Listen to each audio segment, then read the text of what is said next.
GameType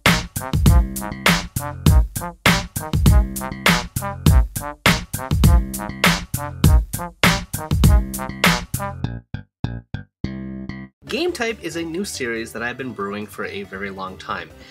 Through my research for looking for a lot of retro games, I thought, hey, how many beat-em-ups are there? Or how many shoot-em-ups are there? Or the RPGs of the NES, etc., etc. For my first entry, I'm going to be looking at 8-bit fighting games, kind of discovering where this genre came from. And that's because, by and large, it kind of started in 1976. There's a lot of debatable things, and my thing with GameType is not really looking for the retrospective or the history on it, more like looking at, again, a certain genre and a certain field. So for our look on fighting games, let's look first to Joy Mech Fight, which is one of very few Nintendo games that we did not get. In fact, out of all the ports that it's gotten over the years, South Korea is the only other country that received this game other than Japan. Now, this is basically a robot fighting game, and it was released very late in Nintendo's release cycle on May 21st, 1993. And it's basically a multiplayer fighting game or single player, and you kind of build your robot and you fight against all these other weird looking robots. And they have this Rayman kind of thing where they're all bouncy and they have no appendages, really everything's kind of floating. Very colorful, beautiful Nintendo game. It is fun, and it is one of the more striking examples of fighting games on the NES, and I would argue that since it's Nintendo, well, that's probably a reason. Let's move on next to Karate Champ, originally released in arcades in 1984, and it was ported to the NES on November in 1986. And this game kinda has one of the credits as establishing the one-on-one fighting game genre. Again, not going to go that much into history for here, but it's a fairly simplistic fighting game in that it is a, karate. You're trying to tag your opponent with the feet or your fists or whatever, and then you move on to the next opponent. Fairly simple graphics, fairly simple gameplay, but let's just move on to the next game, which is Karateka, which was originally developed for the Apple II in 1984, and this port we're looking at right now for the NES was released on December 5th, 1985.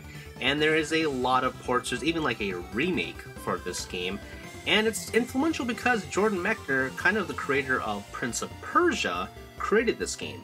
And it's very similar to Karate Champ, and it's a one-on-one martial arts fighting game. You're like a human, but you're pink and you're fighting all these weird humanoid looking things as far as I can tell, based on, the 8-bit graphics. But you fight your opponent, you down them, then you take a long time to run to the next opponent in this very long line of opponents. It's pretty hard, it's very huge in the blocking and stuff like that.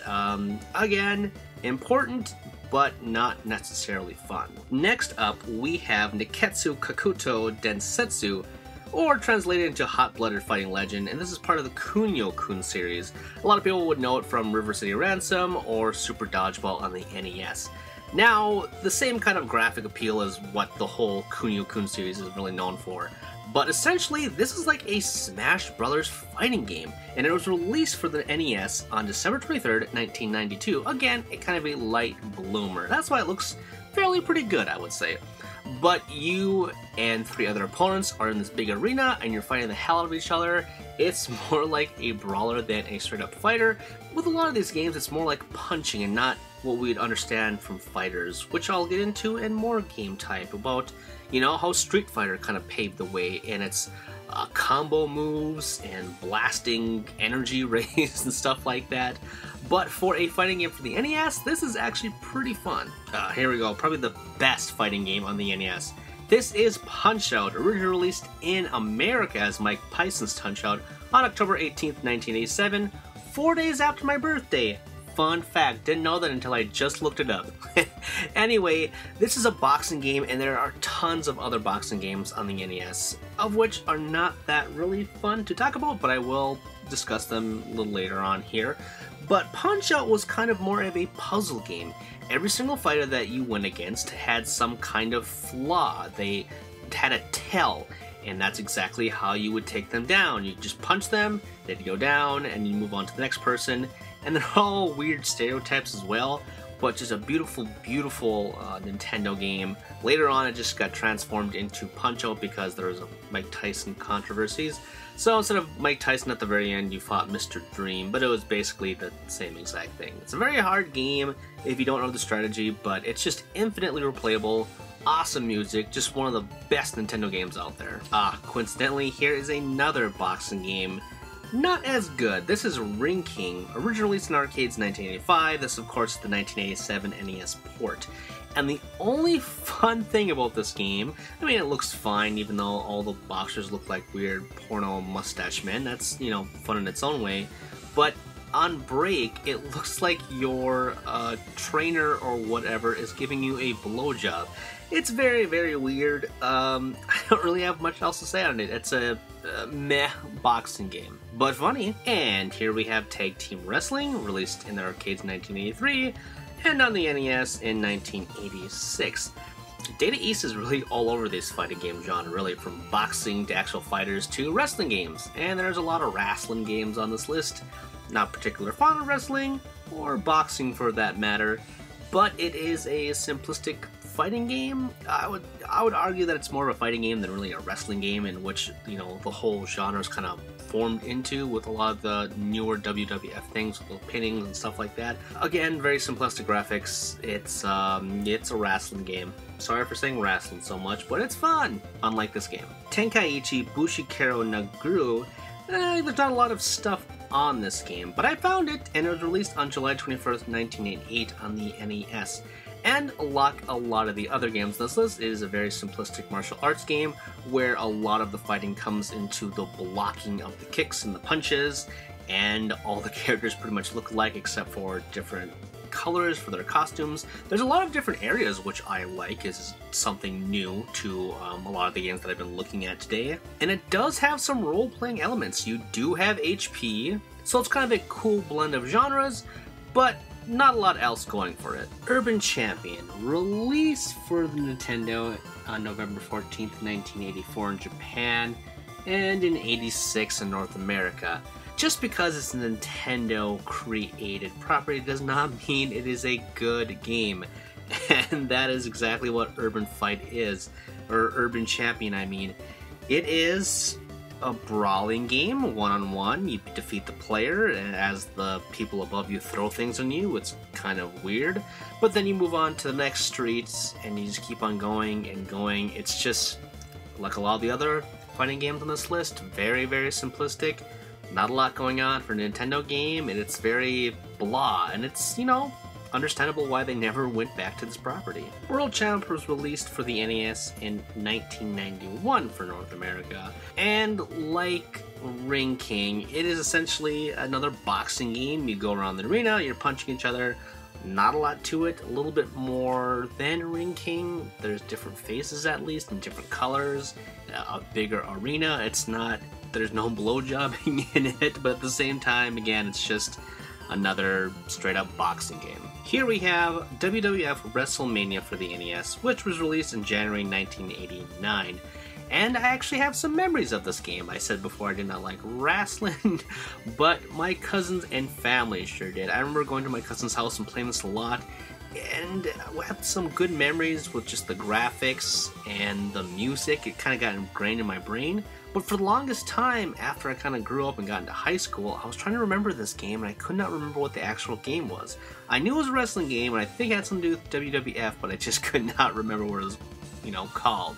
I don't really know a lot about the game itself, and it's very simplistic. It's, you know, black backgrounds on a ring. But again, I do like the music and the characters what they're portraying from the whole WWF scene. It is pretty remarkable, at least for the NES.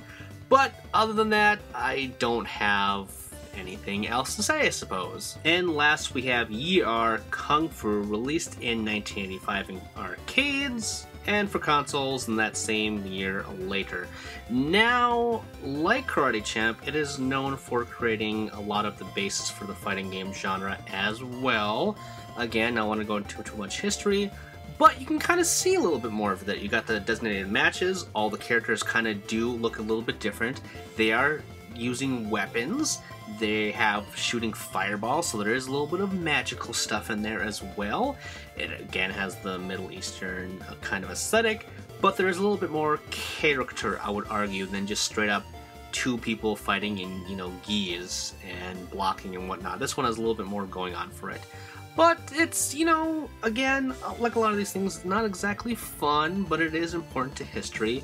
And that's exactly my summation for this entire project. A lot of these games aren't that exciting. If I really had to pick a couple from the list, I would really say go check out Joy Mech Fight and Punch-Out, of course. And Nekketsu Kakutou Densetsu is pretty great as well. Of those 3 of the 12 games, you should definitely check those out.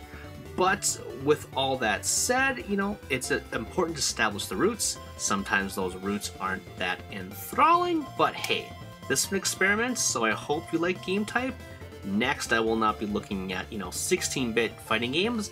I think I'm going to tackle a new genre, and I think going forward, I will go throughout the entirety of 8-bit, move on to the next thing, or maybe go to arcades or something like that. But like everything I do, it's all trial and error, so who knows.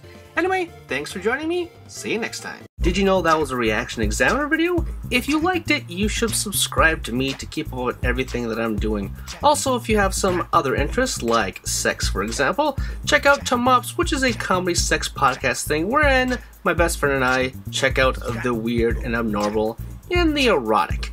And of course, you should support me on Patreon because, hey, I want to make the channel better and I want your help to do so. Plus, if you want to check out my writing, check out Game Jerk, where I have archives and new stuff for all projects, okay? You can find all the stuff and more in the description with the links below. Thanks for watching, and I will see you all next time.